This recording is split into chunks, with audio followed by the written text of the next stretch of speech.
마태복음 14장 13절에서 21절까지 말씀 한 절씩 교독합니다. 예수께서 들으시고 배를 타고 떠나사 따로 빈들에 가시니 무리가 듣고 여러 고을로부터 걸어서 따라간지라.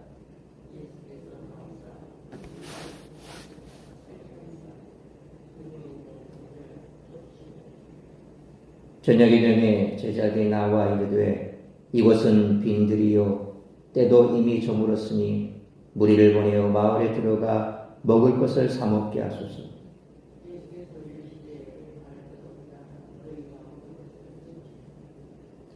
제자들이 이르되 여기 우리에게 있는 것은 떡 5개와 물고기 2마리 뿐이니이다.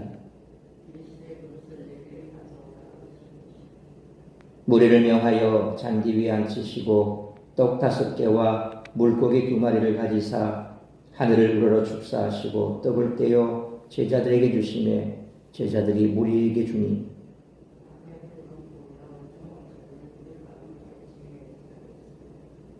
(21절) 같이 읽습니다.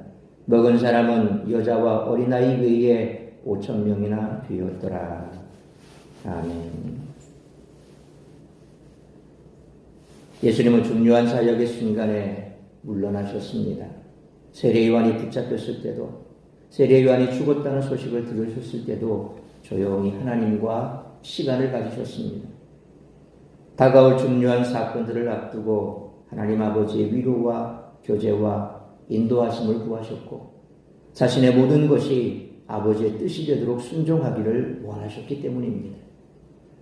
사역의 주체가 우리가 아니라 하나님이심을 기억한다면 가장 중요한 순간은 아버지와 함께 보내는 시간이며 우리의 뜻과 하나님의 뜻을 맞추는 시간임을 잊지 말아야 합니다.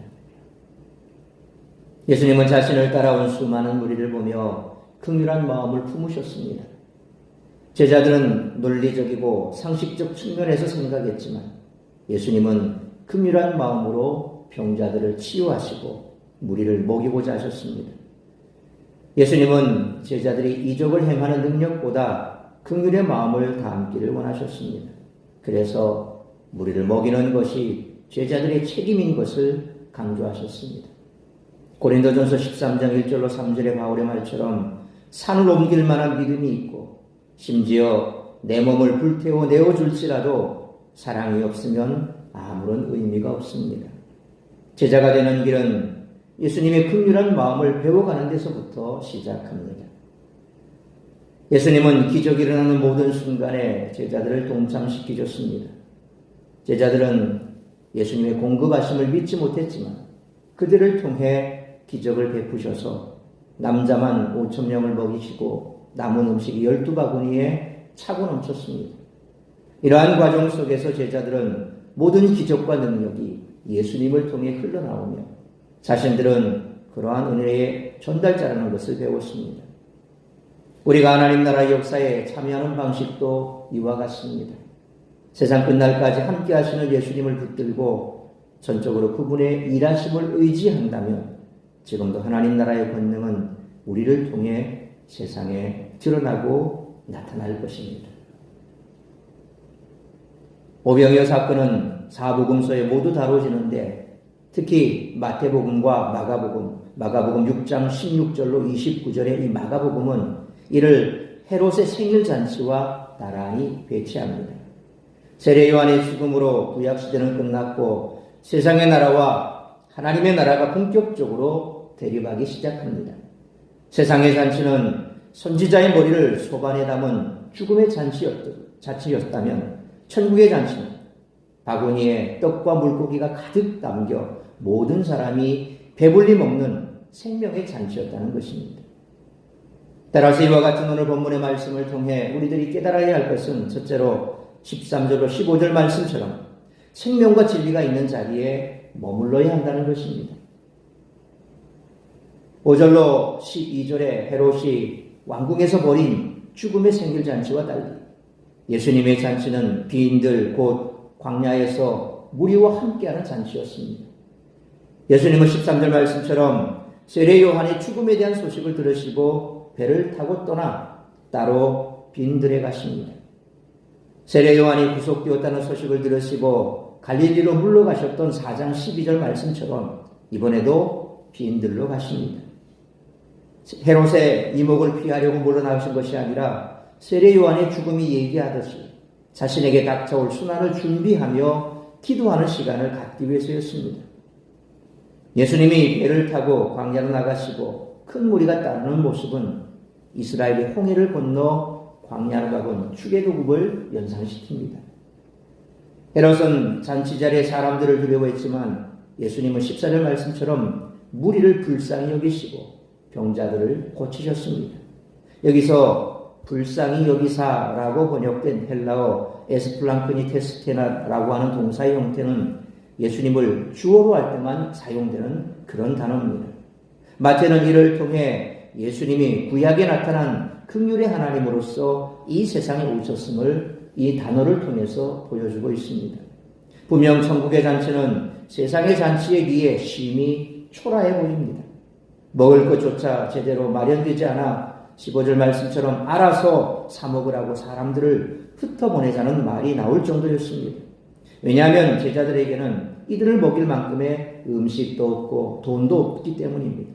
그러나 이 초라한 자리야말로 기적의 자리였고 생명의 능력이 나타나는 그런 자리였던 것입니다. 그러므로 세상의 화려함에 눈멀어 생명의 진리가 있는 자리를 멀리하지 않는 우리 모두가 되시기를 축원합니다. 두 번째로 16절로 18절 말씀처럼 주님은 우리의 작은 헌신을 통해 큰 일을 이루시기를 기뻐하신다는 것입니다. 사람들을 보내자는 제자들의 말에 예수님은 16절 말씀처럼 너희가 먹을 것을 주라고 하십니다. 예수님께서 내가 먹을 것을 주겠다라고 하지 않으신 이유는 제자들이 곧 무리를 먹이는 목자가 되어야 함을 가르쳐 주시기 위함입니다. 그러나 제자들은 예수님의 말씀에 매우 당황했습니다. 요한복음 6장 7절에 빌립이 대답하되 각 사람으로 조금씩 받게 할지라도 200데나리온의 떡이 부족하리이다 라는 말씀처럼 요한은 제자들의 반응을 더 자세히 그렇게 보여줍니다. 그러니까 한마디로 자기들에게 그런 능력이 없다고 생각합니다. 제자들은 이것이 물리적으로 불가능한 일이라고 생각했기 때문에 예수님이 포기하시기를 바라는 마음으로 17절 말씀처럼 겨우 한 끼 먹을 양식인 떡 5개와 물고기 2마리밖에 없다라고 대답합니다. 그러나 예수님은 18절 말씀처럼 그것을 4개 가져오라고 말씀하시며 그들이 가진 작은 것을 가지고 큰 일을 일으킬 준비를 하십니다. 미디안 땅에서 목자로 일하던 모세를 들어 이스라엘을 애굽에서 이끌어내신 하나님은 이때에도 제자들이 가진 작은 것들을 사용하여 거대한 일을 이루셨습니다.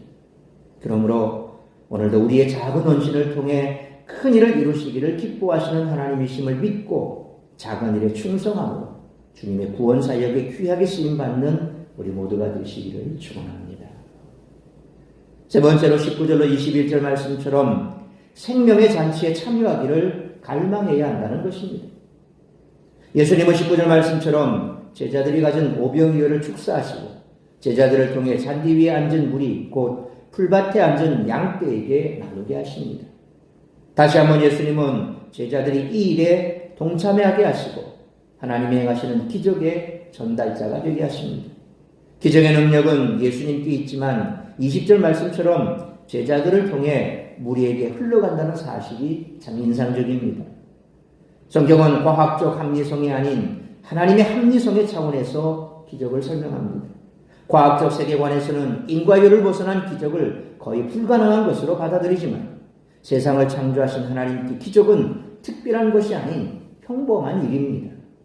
복음서에 기록된 기적들을 읽을 때 스가랴 8장 6절에 이 일이 그날에 남은 백성의 눈에는 기이하려니와 내 눈에야 어찌 기이하겠느냐라는 스가랴 선지자의 말씀을 늘 기억해야 합니다. 하나님은 이스라엘을 출애굽시킨 후에 광야에서 만나와 메추라기로 필요를 채우셨습니다. 여기 남은 조각 12바구니는 12지파와 광야에서 내려주셨던 풍성한 만나를 상징하는 것입니다. 이를 통해 12제자로 대변되는 새로운 이스라엘도 하나님의 보호와 공급 안에서 인도받을 것임을 확신할 수 있습니다. 헤롯의 잔치는 소반 곧 금이나 은으로 만들어졌을 접시에 선지자의 머리를 올린 죽음의 잔치였으나 예수님의 잔치는 평범한 바구니에 평범한 떡과 물고기를 망정 모두가 배불리 먹고 남은 것이 12바구니에 찰 정도로 풍성한 생명의 잔치였습니다. 21절 말씀처럼 여기서 이를 먹은 사람은 여자와 어린아이를 제외하고도 5,000명이었다라고 기록되어 있는데 이는 민수기 1장 말씀처럼 광야에서 만나와 메추라기를 먹었던 이스라엘 백성들이 계수되었던 것처럼 예수님의 광야 잔치에 참여한 무리가 하나님의 백성으로 계수되었음을 암시하는 그런 잔치입니다. 그러므로 생명의 잔치에 참여하기를 갈망하는 자들이 되어 날마다 베푸시는 풍성한 은혜를 누릴 뿐만 아니라 세상 속에서 죽어가는 영혼들을 이 생명의 잔치로 초대하는 우리 모두가 되시기를 축원합니다. 사랑하는 성도 여러분, 오병이어 사건은 천국이 어떠한 곳인가를 보여주는 예시입니다. 이스라엘이 애굽에서 나와 광야로 향했던 것 같이 천국은 화려한 세상에서 노예로 살아가기보다는 자유로운 광야를 선택한 사람들의 나라라는 것입니다. 하나님은 지금도 예수님을 따르는 자들에게 동일한 은혜를 주시고 세상에 줄 수 없는 풍요로움을 누리게 하십니다. 그러므로 세상의 화려함에 눈멀어 생명과 진리가 있는 자리를 멀리하지 않고 생명의 잔치에 참여하기를 갈망하는 자들이 되어 날마다 베푸시는 풍성한 은혜를 누릴 뿐만 아니라 세상 속에서 죽어가는 영혼들을 이 생명의 잔치 자리로 초대하는 구원사역에 귀하게 쓰임받는 우리 모두가 되시기를 주님의 이름으로 축원합니다. 기도하겠습니다. 걸어가신 아버지 하나님, 은혜와 사랑을 감사합니다. 오늘도 말씀으로 이 예배를 시작함으로 거룩한 주일을 시작하게 하시니 감사합니다. 오늘도 우리에게 주신 말씀 우리가 가슴 깊이 새기기를 원합니다. 세상이 화려하고 또한 세상이 주는 것이 풍요롭고 그것을 통해서 우리가 살아갈 수 있을 것만 같지만 결코 그렇지가 않다는 것입니다. 결국 세상의 화려한 잔치는 죽음의 잔치입니다. 그러나 아무것도 없는 빈들 광야에서의 잔치는 우리 하나님께서 우리에게 베풀어 주시는 풍성한 생명의 잔치가 되는 줄 믿습니다. 그러므로 오늘도 우리가 이 풍성한 생명의 잔치에 참여하는 자가 되기를 원합니다. 매일매일 하나님의 말씀 안에서 우리가 깨어 기도하며 이 생명의 잔치 자리에서 멀어지지 않기를 늘 소망하고 애쓰고 또한 우리의 이 작은 헌신을 통해서 하나님께서는 이 땅 가운데 죽어가는 많은 영혼들을 살려내고 또한 그들을 통해서 또다시 생명이 살아나는 이와 같은 놀라운 기적 같은 일들을 베푸시기를 원하는 줄 믿습니다.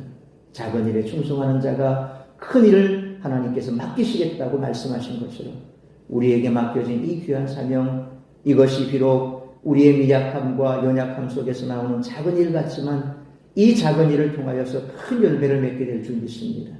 그러므로 오늘도 우리가 세상의 풍요로움과 세상의 화려함에 취해 세상의 자리에서 생명을 잃어가는 죽음의 자리에 머물지 않게 하시고 오늘도 이 풍성한 생명의 잔치 자리에 나와 다 함께 은혜 받고 풍성한 생명의 잔치에서 꼴을 얻고 생명을 얻어 세상 가운데 나아가 이 생명의 잔치로 죽어가는 영혼들을 초대하는 일에 쓰임받는 우리 모든 성도들 될 수 있도록 은총 베풀어 주옵소서.